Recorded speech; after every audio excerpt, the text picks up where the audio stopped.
Olá, seja muito bem-vindo, muito bem-vinda a mais um vídeo do canal A Bíblia Diz. Eu sou Fernando Campos e hoje nós vamos estar tratando sobre um assunto muito pertinente nos nossos dias. Quando começa a vida? Em que momento o ser humano passa a existir? Temos o direito de interromper uma vida em formação? Temos direito à prática do aborto? Quero convidar você a ficar até o final desse vídeo e assisti-lo para a gente ver o que a Bíblia diz a respeito desse assunto. Mas antes, eu gostaria de pedir a você encarecidamente que você não esquecesse de deixar o seu like, que assim, às vezes para você é uma coisa tão simples, banal, mas para nós que somos produtores de conteúdo é algo muito importante para que o YouTube consiga perceber que nós estamos alcançando o nosso objetivo, né, de ter pessoas que estão nos assistindo. E se você já é assinante, que você não esqueça então de ativar as suas notificações, né, o sininho, para você não perder nenhum vídeo novo. E para você que está chegando agora pela primeira vez, gostaria que você então assinasse o canal também, fizesse parte do canal A Bíblia Diz. Você vai estar me ajudando imensamente a alcançar mais e mais vidas. Desde já eu agradeço. Muito obrigado. Recentemente, a Suprema Corte americana ela revogou ou mudou a decisão que ela havia tomado anteriormente, isso lá em 1973, ou seja, praticamente há 49 anos atrás, a respeito da legalização do aborto no caso Roe versus Wade, né, onde eles tomaram uma decisão a favor da legalização do aborto, por conta deste caso, né? Então, apenas para você se situar, e agora, depois de todos esses anos, né, eles revogaram, agora está gerando um movimento, né? São várias posições, pró-aborto, contra o aborto ou pró-vida, enfim, nós temos diversas posições a respeito disso lá nos Estados Unidos. Em alguns países aqui da América do Sul também o aborto já está legalizado. E aqui no Brasil, para que você possa se situar, eu vou te passar qual é a informação que nós temos. O aborto espontâneo, né, que ocorre de forma, vamos dizer assim, natural por conta de algum problema da mulher, né? Então, normal, isso aí não tem nenhum problema. E nós temos o aborto induzido, né, chamado de aborto induzido, onde ele é produzido por meios externos. O aborto induzido ele é proibido, né, ele, inclusive está contemplado no Código Penal de 1984, pena de detenção de 1 a 4 anos para aqueles que forem pegos aí na prática do aborto, né? Mas existem 3 exceções onde o aborto ele é permitido em nosso país. Inclusive isso está regulamentado. As 3 situações são as seguintes: quando a gravidez representa um risco para a vida da gestante, né? Então, quando a gravidez gera risco, aí o aborto então ele é permitido. Quando a gravidez for resultado, né, de um estupro, né, também nesses casos é permitido. E o último caso, agora de tempos mais recentes, ou seja, de 2012 para cá, de acordo com uma deliberação do Supremo Tribunal Federal, em casos de fetos sem cérebros, né, anencefálicos. Esses casos agora são permitidos, ele se caracteriza como um aborto para fins terapêuticos. Então, nesse caso, o aborto é permitido aqui no Brasil. Inclusive, né, garantindo a questão do parto para a mulher que desejar fazer isso via Sistema Único de Saúde, o nosso famoso SUS.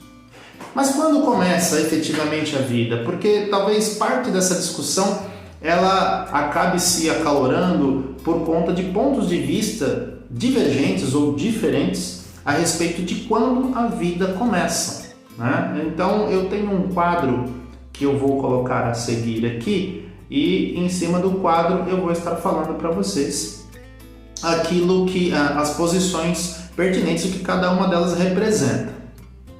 Bem, no quadro diz o seguinte: você tem ali 4 colunas, né?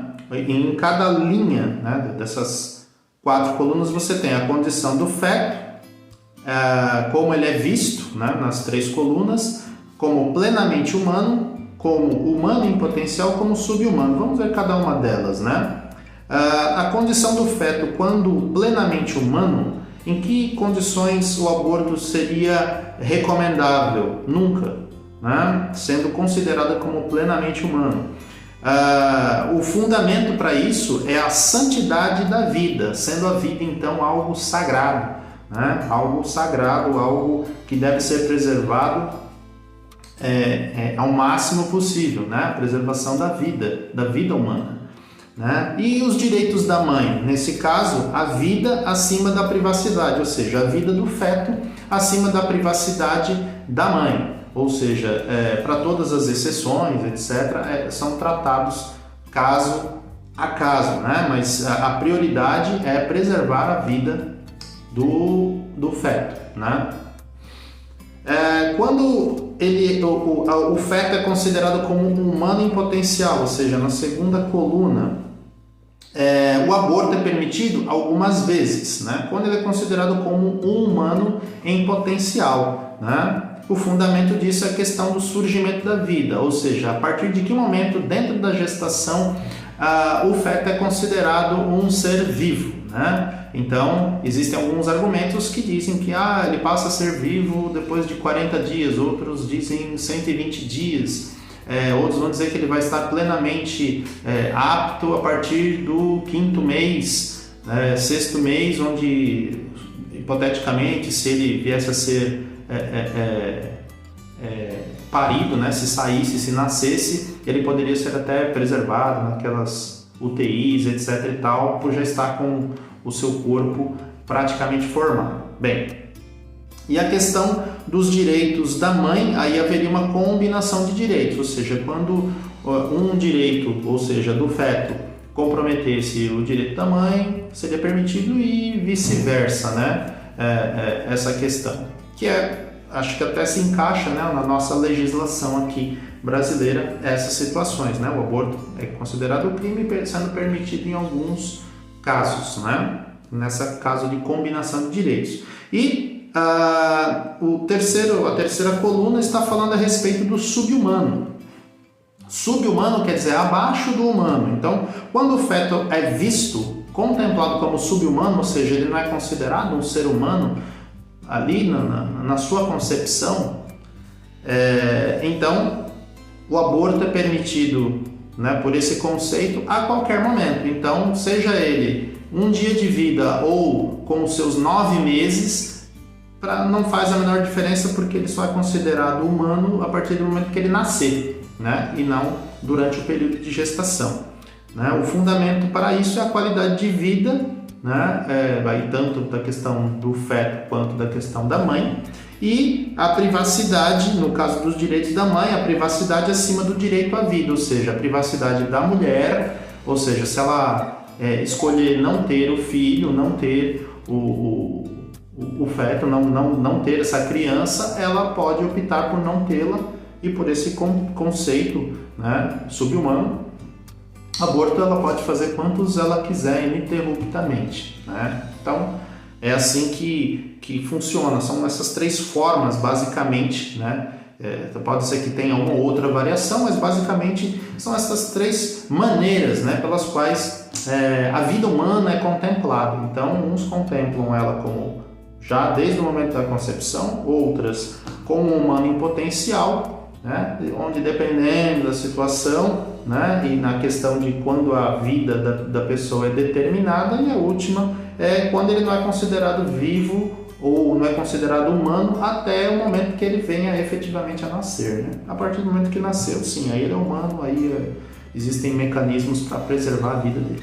Agora, quando começa a vida segundo a Bíblia, né? Esse aqui é o ponto, né? Afinal de contas, o nome do canal é Bíblia Diz, então nós temos que falar do que a Bíblia está dizendo, ou ela comenta, tem a dizer a respeito dessas passagens. Nós temos diversos exemplos, né, na Bíblia, onde nós vemos a preocupação do Senhor, do nosso Deus, do Deus da Bíblia, em preservar em garantir a vida do ser humano, né? Então nós vemos aqui o fato de que para Deus a vida começa na concepção, ou seja, quando você tem o espermatozoide de um lado, o óvulo do outro, houve a concepção, transformou-se num zigoto, a partir daí, né, do nosso ponto de vista, a vida começa. Mas para Deus, até mesmo antes disso, como alguns exemplos que eu vou citar aqui, a gente pode ver que Deus ele já consegue enxergar a vida,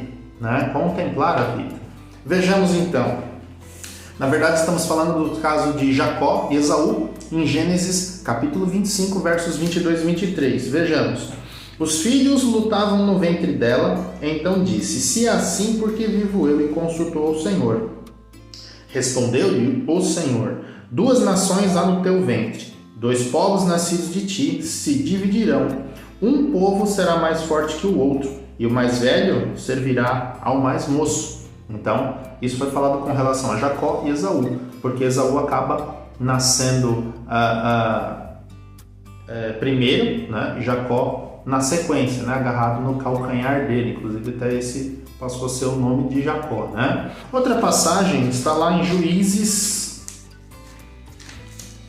capítulo de número 13, é a respeito do nascimento de Sansão. Para a gente ver aqui, Sansão foi um dos juízes, né? E aqui Sansão, no capítulo 13 do livro de Juízes, no verso 2, diz o seguinte: havia um homem em Zorá, da linhagem de Dan, chamado Manoá, cuja mulher era estéril e não tinha filhos. Apareceu o anjo do Senhor a esta mulher e lhe disse: eis que és estéril e nunca tiveste filho, porém conceberás e darás à luz um filho. Agora, pois, guarda-te, não bebas vinho ou bebida forte, nem comas coisa imunda, porque eis que tu conceberás e darás à luz um filho, sobre cuja cabeça não passará navalha, porquanto o menino será nazireu, consagrado a Deus desde o ventre de sua mãe. E ele começará a livrar Israel do poder dos filisteus. Então a mulher foi a seu marido e lhe disse: um homem de Deus veio a mim, a sua aparência era semelhante à de um anjo de Deus, tremenda. Não lhe perguntei de onde era, nem ele me disse o seu nome. Porém me disse: eis que tu conceberás e darás à luz a um filho. Agora, pois, não bebas vinho, nem bebida forte, nem comas coisa imunda, porque o menino será nazireu, consagrado a Deus desde o ventre materno até o dia da sua morte. Então, fato interessante de que Deus já havia previsto, né? Inclusive que ele passa a informação para o anjo levar até a mãe de Sansão, né? A futura mãe de Sansão, ou seja, ela nem havia engravidado ainda, né? Nós temos o Salmo 139, versos 13 até o 16, diz o seguinte: pois tu me formaste o meu interior, ou melhor, tu formaste o meu interior, tu me teceste no seio de minha mãe. Graças te dou, visto que por modo assombrosamente maravilhoso me formaste. As tuas obras são admiráveis, e a minha alma o sabe muito bem. Os meus ossos não te foram encobertos, quando no oculto fui formado e entretecido, como nas profundezas da terra. Os teus olhos me viram, a substância ainda informe. No teu livro foram escritos todos os meus dias, cada um deles escrito e determinado quando nenhum deles havia ainda. Então, do ponto de vista de Deus, você percebe aí que Deus já havia escrito e determinado todos os dias da vida do salmista, né, o autor desse salmo, quando nenhum deles havia ainda, ou seja, e ele fica assombrado porque Deus então já acompanhava a vida dele desde o ventre, né, ou até mesmo antes, pelo que ele disse aqui. Temos ainda no livro do profeta Jeremias, capítulo 1, verso 5, Jeremias dizendo, quando do seu chamado para o ministério de profeta: antes que eu te formasse no ventre materno, eu te conheci, e antes que saísses da madre, te consagrei e te constituí profeta das nações. Quer dizer, na verdade, o Senhor estava dizendo a Jeremias que antes dele se formar no ventre. Então, a gente pode presumir que é a partir dali, da concepção mesmo, né? Então, já no começo, havia chamado e escolhido a Jeremias. O apóstolo Paulo também na sua carta aos Gálatas, no capítulo 1, versículo 15, ele diz: Quando, porém, ao que me separou antes de eu nascer e me chamou pela sua graça, aprouve revelar seu filho em mim para que eu o pregasse entre os gentios, sem detenção não consultei carne nem sangue. O ponto a ser, ou seja, já durante, né, no momento da concepção, muito semelhante àquilo que Jeremias disse, né?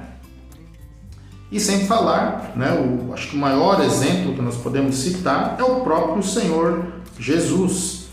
Veja só o que diz o anjo ao visitar Maria, né? No capítulo 1, verso de número 31, depois vamos ler os versos 34 e 35. No verso 31, o anjo diz: Eis que conceberás e darás à luz um filho, a quem chamarás pelo nome Jesus. Então disse Maria ao anjo: Como será isto, pois não tenho relação com homem algum? Né? Maria era virgem, né? Ainda iria casar com José, ser desposada por ele. Respondeu-lhe o anjo no verso 35: Descerá sobre ti o Espírito Santo, e o poder do Altíssimo te envolverá com a sua sombra.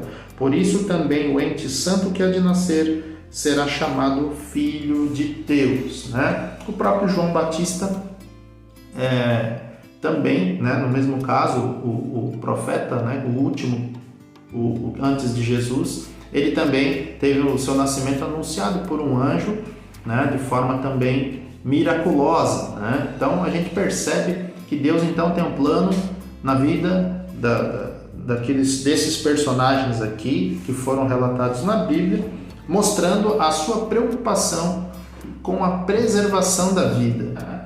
Então, são várias passagens que estão mostrando a preocupação de Deus com a concepção da vida, já no início dela. No início, não no meio ou depois que nascer. Não, a preocupação de Deus com a vida, por essas passagens que lemos, né, visto até que Deus tem um plano na vida das pessoas. Né? Então, eu concluo dizendo, né, a conclusão de tudo: a vida, ela é uma dádiva e ela é um direito ao ser humano.